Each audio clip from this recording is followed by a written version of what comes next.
Organisant cette activité de présentation du projet des acteurs locaux, de l'écosystème entrepreneurial et aux entrepreneurs de la région de Thiès. Cette stratégie permettra l'adhésion de toutes les parties prenantes au déroulement des activités sur les secteurs les concernant. Quant à nous, Chambre de commerce, nous réitérons notre ferme volonté et notre engagement à accompagner le processus en mettant à la disposition de toutes nos ressources et compétences, car les résultats de votre projet reflètent nos missions d'appui, d'encadrement et de promotion des acteurs, mais aussi, ça reflète aussi l'encadrement que nous avons pour la plupart des opérateurs économiques. Nous apprécions d'autant plus que ces résultats aussi sont venus à son temps, surtout en ce moment où il y a un déséquilibre socio-économique dû à la COVID-19. La présentation de la Chambre de commerce, d'industrie et d'agriculture de Thiès vous sera faite tout à l'heure par Mme Oumy Thiam Sankaré, la secrétaire générale, vous permettra d'apprécier nos domaines d'intervention dans la représentation, la défense des opérateurs économiques, l'information juridique, économique, la facilitation de création d'entreprises, l'orientation et la mise en relation de tout type de démarches. Sur ce, je vous souhaite plein succès à vos activités et vous remercie de votre aimable attention. Bonjour. Donc, je m'appelle Mme Sangaré Oumy Thiam, secrétaire générale de la Chambre de commerce, d'industrie et d'agriculture de Thiès, annoncée tout à l'heure par le président Abdoulaye Diop. Et j'ai le plaisir et l'honneur de vous présenter la Chambre, quelques missions, quelques services que nous offrons et quelques programmes que nous déroulons donc en moins de 10 minutes. Voilà, là vous avez la devanture de la Chambre de commerce qui est un pôle carrefour des petites et moyennes entreprises, mais aussi des très petites entreprises et des très petites industries. Donc, c'est une structure, c'est une institution qui a été créée depuis 1883, donc à Rufisque. La Chambre de commerce s'appelait d'abord Kayor Bawol, était installée à Rufisque, vas-y rapidement. Ça a été créé par le gouverneur du Sénégal, vas-y. Et actuellement, la Chambre de commerce a aménagé à Thiès en 1910. Et depuis lors, sa compétence s'étend sur toute la région, c'est-à-dire les 3 départements Thiès, Mbour et Tivaouane. Vous avez la carte administrative de la région de Thiès. Donc la Chambre de commerce est un établissement public à caractère professionnel, chargé d'assurer la représentation des intérêts des opérateurs économiques dans les secteurs d'activité commerciale, d'industrie et agricole. Donc quand on parle d'industrie, évidemment c'est l'industrie, le secteur industriel et les services. Donc agricole, c'est l'agriculture, l'élevage, la pêche, donc toute la chaîne de valeur, la transformation, etc. Donc, non, je n'ai pas lu. Donc voilà, la Chambre de commerce donc, concourt au développement économique et social de la région et des opérateurs économiques, donc par la promotion des activités et de nos ressortissants. Parce qu'au niveau de la Chambre de commerce, nous n'avons ni adhérents, ni membres, mais tout le monde est ressortissant. Tout acteur qui s'active, même le petit commerçant du quartier, donc est ressortissant de la Chambre de commerce. Donc la Chambre de commerce, comme toutes les chambres de commerce du Sénégal, est dotée d'une autonomie morale et d'une autonomie financière. Chaque chambre de commerce couvre entièrement sa région. Et en l'occurrence, le Sénégal a 14 chambres de commerce, dont une par région. Elle assure donc la discipline et la représentation des diverses activités économiques. Donc nous avons 3 sections, comme je l'ai dit tantôt, industrielle et de services, commercial, agricole dans sa chaîne de valeur. Vas-y. Donc, et nous fonctionnons suivant le décret 2003-827 du 10 octobre 2003 actuellement, parce que quand même depuis de 1883 à maintenant, évidemment les lois ont changé, les décrets aussi ont évolué. Donc nous avons 3 organes nous avons 2 organes, pardon, le bureau de la Chambre, qui comprend 11 membres, à la tête le président, et l'Assemblée générale, avec le collège électoral, dont les titulaires et les adjoints donc, sont au nombre de 60. Les titulaires et les suppléants, autant pour moi. Et pour effectivement, pour répondre à nos missions dévolues, donc nous avons élargi notre cadre de concertation en cooptant des membres correspondants donc dans divers par rapport à nos secteurs d'activité. Il y a des banquiers, il y a des industriels, donc qui ne sont pas dans l'Assemblée, mais on les a cooptés justement pour élargir le cadre de concertation. Et ces membres cooptés sont validés par le ministère du Commerce, donc ont le même statut que les membres qui sont élus et dirigent même des commissions et des organes. Donc, l'autre entité, c'est le service administratif. J'ai parlé tantôt du collège électoral. Maintenant, il y a les services administratifs qui sont placés donc, sous l'autorité du secrétariat général, donc qui est chargé donc, de l'animation, la coordination et le contrôle de tous les services, départements et actions et activités, de même que programmes et projets. Donc, le service phare de la Chambre de commerce, c'est le département d'appui à la croissance des entreprises, donc qui nous concerne, donc qui fait, au bénéfice des opérateurs économiques, donc le diagnostic participatif et le suivi et évaluation des entreprises, fait des appuis conseils, assiste et oriente, fait des services de communication, bien facilite la communication entrepreneuriale, incube pour des entreprises qui n'ont pas de siège ou qui n'ont pas de lieu de production, donc elle fait aussi l'intermédiation financière pour ceux ou celles qui souhaiteraient accéder au financement. Donc nous avons des programmes que nous déroulons, donc dont on peut citer le programme Archipelago, donc qui a pour objectif de former 400 jeunes. Je pense que le coordonnateur adjoint a parlé tantôt de l'insertion des jeunes. Donc, dans ce cadre, nous sommes en train de dérouler ce programme-là. Donc, il y a pour objectif d'insérer 400 jeunes qui seront initiés après leur formation en agroalimentaire, horticulture et aviculture. Ils seront initiés à un programme qu'on appelle Primo Entrepreneur que je vais présenter tout à l'heure. Il y aura 80 entreprises PME qui vont les coacher et qui seront intégrés dans le parcours de l'entrepreneur. Et 100 jeunes seront insérés dans ces 80 PME et 150 très petites entreprises seront créées parce que nous allons faciliter la création d'entreprises, l'insertion, l'auto-insertion par la création d'entreprises et 150 business plans qui seront élaborés au profit de ces jeunes. Donc, de 2010 à 2015, la Chambre de commerce de Thiès avait initié un cadre de dialogue entre parties prenantes, ce qui est en train de se dérouler actuellement, les SAID, les institutions consulaires, les partenaires, les opérateurs économiques. Donc, ce même cadre de dialogue des parties prenantes, nous l'avions initié de 2010 à 2015, dans le cadre accompagné par le programme GIZ PAC. Malheureusement, après le Conseil des ministres décentralisé et la fin du programme, donc ça a été refroidi.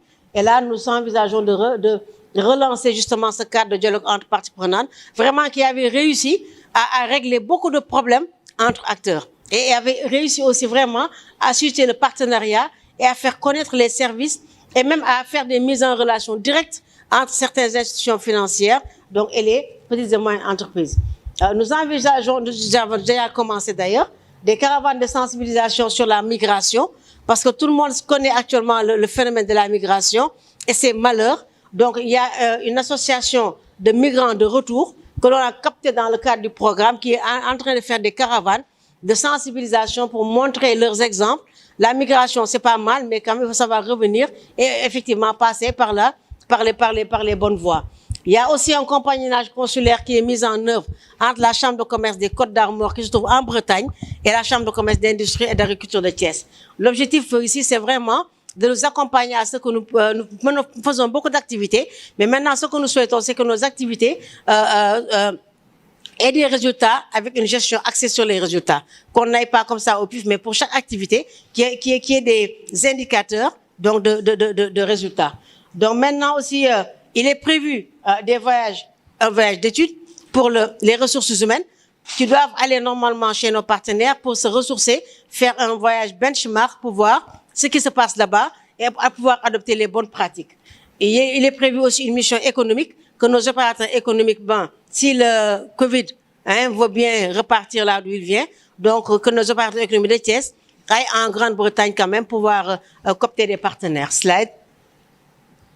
L'autre programme en cours, c'est le service d'accompagnement des entreprises pour accéder au financement de la BCAO. Et dans le cadre de ce programme-là, il y a un coaching individuel, il y a le coaching groupé, il y a 3 conventions qui sont signées dans le cadre du programme. La convention entre la CEI, qui est la Chambre de commerce, la structure d'appui aux entreprises, qui est la Chambre de commerce, et la PME, qui veut bien être accompagnée dans ce cadre. La convention entre la CEI, Chambre de commerce et les banques, ainsi que la convention entre la CEI, Chambre de commerce et les prestataires. Parce que dans le cadre de ce programme-là, nous avons coopté 13 experts donc, qui font le diagnostic et l'élaboration des projets et même la formation des promoteurs de projets. Donc, le programme que j'ai annoncé tantôt, Primo Entrepreneur, donc c'est un programme d'insertion, donc du nouveau promoteur, comme on l'a dit, son nom l'indique Primo. Donc, en 3 jours, si l'opérateur économique vient au niveau du centre de formalité des entreprises, se faire délivrer son registre de commerce ou bien faciliter la délivrance de son registre de commerce ou de son INEA, et même la création de GIE, ou même les jeunes qui sont formés dans le cadre des programmes que nous sommes en train de dérouler, une fois l'entreprise formalisée ou bien une fois la formation technique assurée, donc nous leur offrons 3 journées vraiment de coaching direct pour entreprendre. L'objectif, c'est de leur permettre de connaître les compétences d'un entrepreneur, parce qu'un nouveau promoteur n'a pas forcément les compétences pour entreprendre, connaître la démarche pour créer leur entreprise, leur permettre de choisir le meilleur statut juridique, donc par rapport à leurs activités, par rapport aussi à leur niveau. Donc leur permettre de préparer leur étude prévisionnelle, leur permettre aussi de partager d'expériences avec d'autres entrepreneurs. Je pense tout à l'heure, il y aura 3 entrepreneurs qui vont venir partager leurs expériences. Donc, nous faisons cette même activité dans le cadre des 3 jours pour entreprendre et de leur permettre de bénéficier vraiment de l'expertise de nos conseillers en développement d'entreprise, donc qui sont dans la salle. Et les thèmes, ces 3 journées. Le premier jour, c'est le leadership entrepreneurial, le développement personnel, suivi des démarches de création d'entreprise. La deuxième journée, ce sont les différentes formes juridiques et leurs conséquences. Le statut du conjoint, qui est très important dans la création d'entreprise, dans le statut de l'entreprise. La responsabilité civile et pénale du dirigeant. Le fonds de commerce, les obligations sociales, fiscales et comptables. Et enfin, pendant la 3e journée, ils sont initiés à la gestion de l'entreprise pour leur permettre de pouvoir lire et analyser leur bilan et compte de résultats, avoir des notions sur le fonds de roulement, leurs propres besoins, n'est-ce pas, leur trésorerie et le seuil de rentabilité de leur activité. Et pour conclure, en général, on prend un entrepreneur avéré qui vient faire un speech pour leur montrer quand même son parcours et et répondre à leurs éventuelles questions, et suivi et validé suite à une évaluation de compétences sur place. Il n'est pas dit que vous avez suivi la formation que vous êtes validé. Après, il y a une évaluation qui est notée. Donc, si nous estimons que vous avez bien acquis les conséquences, là quand même, la compétence est validée. Notre programme, c'est le parcours de l'entrepreneur, donc comme son nom l'indique, donc qui est un accélérateur de compétences entrepreneuriales.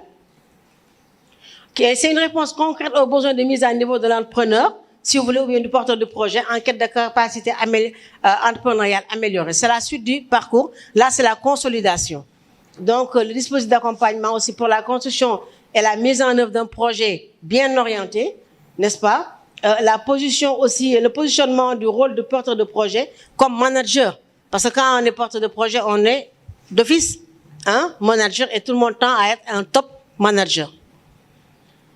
Donc, pour le dispositif d'accompagnement pour ça, donc c'est la déclinaison de la vision. Donc, que veut-on faire? Où veut-on aller? Comment devons nous procéder? L'appropriation d'outils de gestion, d'organisation de management et de levier de performance, parce que quand même, toute personne qui entreprend tend vers la performance, vers le perfectionnement. Le partage d'expérience avec des experts aussi qui sont praticiens de terrain. L'objectif vraiment, c'est de favoriser la montée en compétence de l'entrepreneur dans les domaines de la gestion, je l'ai dit tantôt, du management et de l'organisation du projet entrepreneurial, même dans le style de management. Parce que de plus en plus maintenant, le management, pour faire adhérer vraiment nos ressources humaines, il doit être vraiment participatif. Donc faire comme l'USAID a fait, est en train de faire actuellement, donc faire participer tout le monde pour avoir l'adhésion de tout ce comme l'a dit tantôt le président. Donc équiper le porteur de projet en outils pour lui permettre de structurer sa démarche, n'est-ce pas, et faciliter aussi une connaissance avec les partenaires, que sont les banques, l'administration, les donneurs d'ordre, en tout cas toutes les parties prenantes qui gravitent autour de la PME. L'autre activité aussi, c'est le centre de formalité des entreprises, qui est un guichet unique de création d'entreprises, en partenariat avec Gaïndé 2000 et le tribunal de grandes instances de Thiès et l'Agence nationale de la statistique et de la démographie, de même que la fondation TradePoint. Donc là, cette plateforme électronique de formalisation des entreprises est un espace de création, de modification ou de cessation d'entreprise.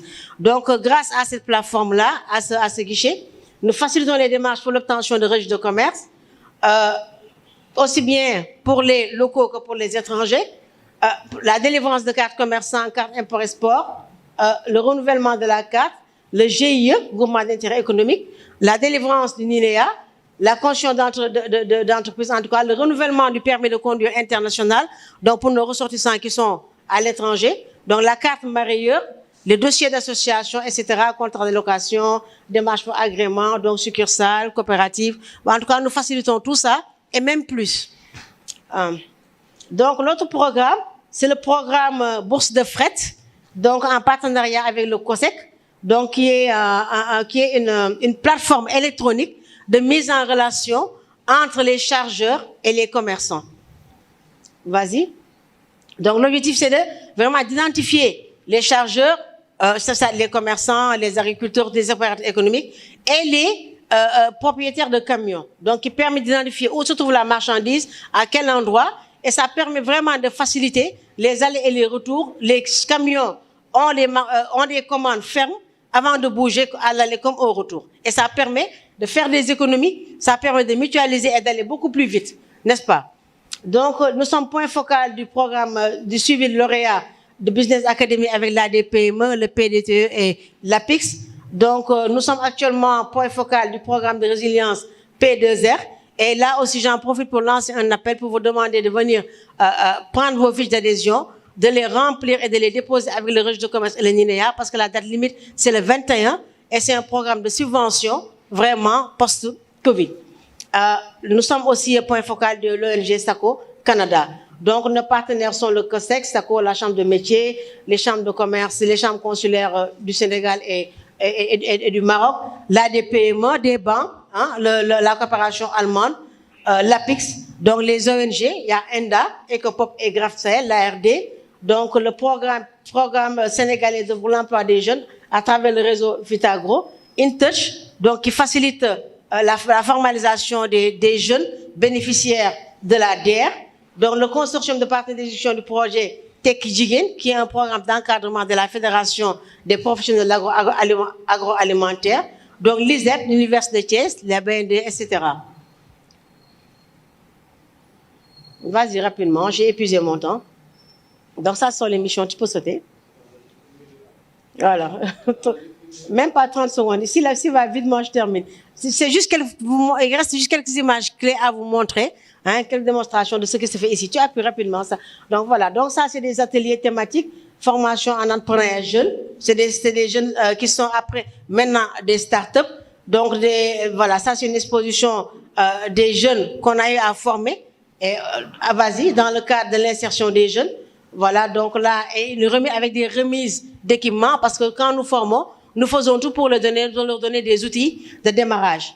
Hein, nous n'avons pas de fonds de financement, mais nous pouvons aider à des outils de démarrage. Et dans le cadre de ces gestions, vous avez vu tantôt formation en éducation financière, formation.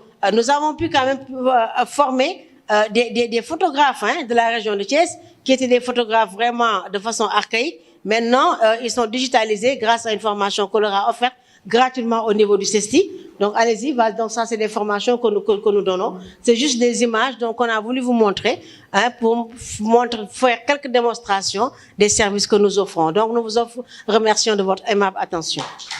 Bonjour tout le monde. Monsieur le Président, merci de nous accueillir ce matin.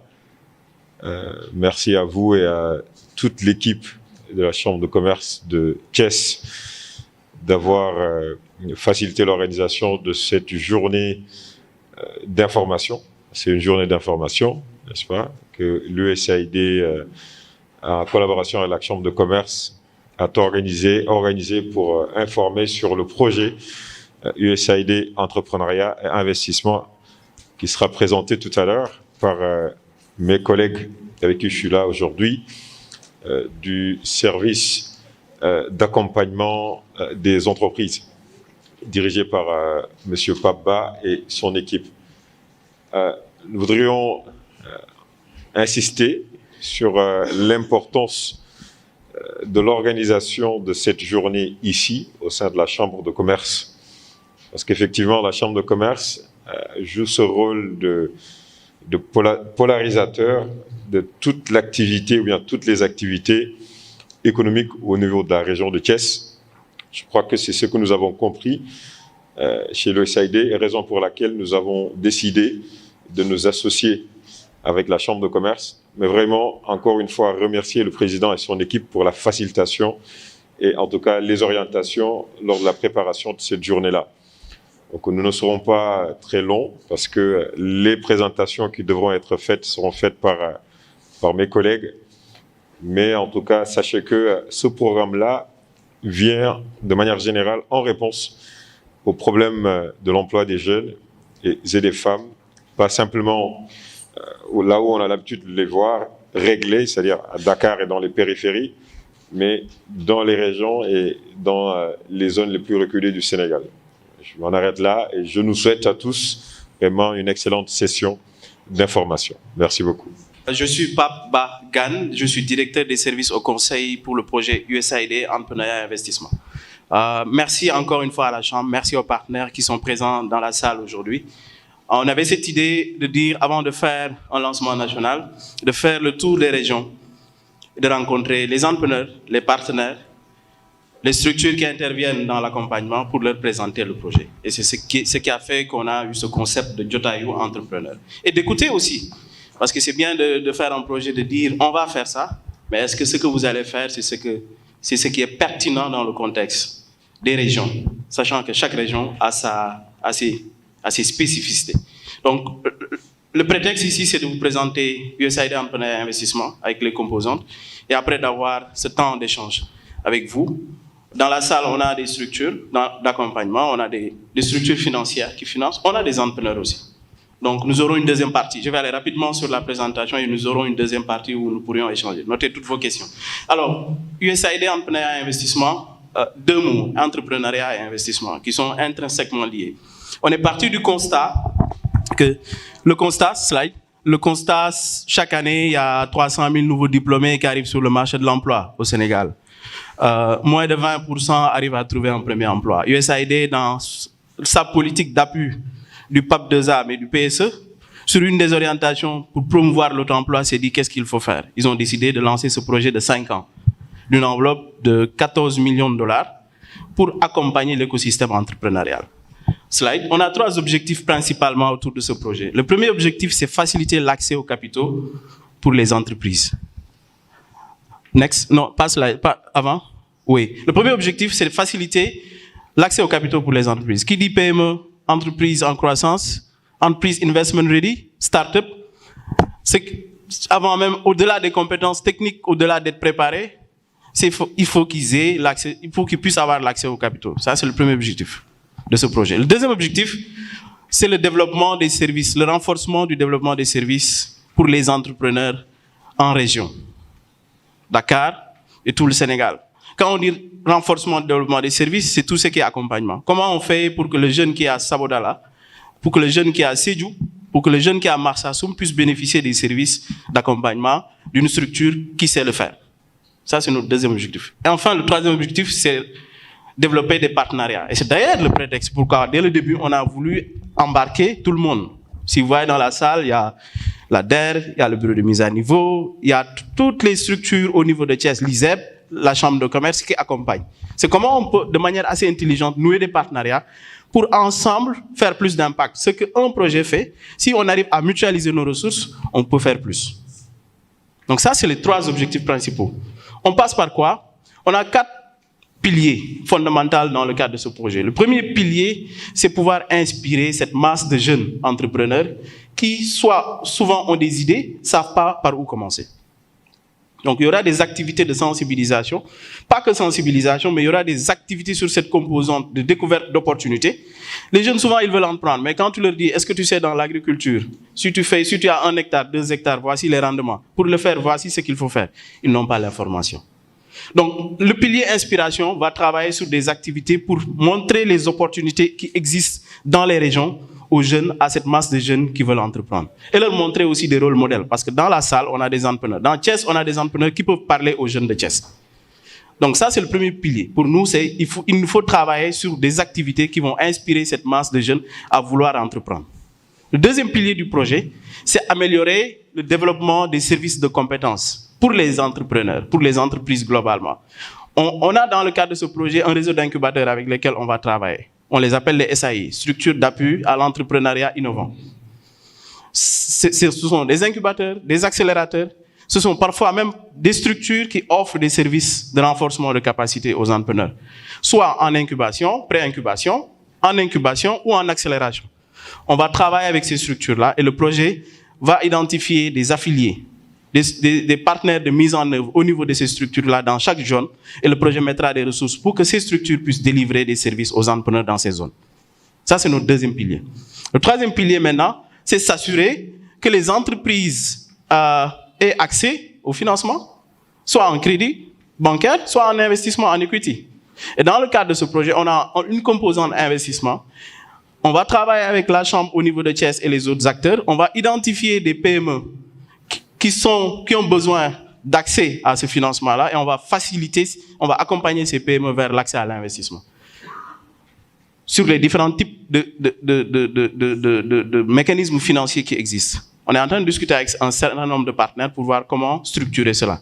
Donc ça, c'est notre troisième pilier. Et enfin, le dernier pilier, la dernière composante, c'est les partenariats. On a un gros volet dans le cadre de ce projet de partenariat. On ne se limite pas qu'à la Chambre au niveau de Thiès, mais on va essayer de voir tous les partenariats qui nous permettront de porter des activités et de faire plus pour les entreprises, de pouvoir le faire.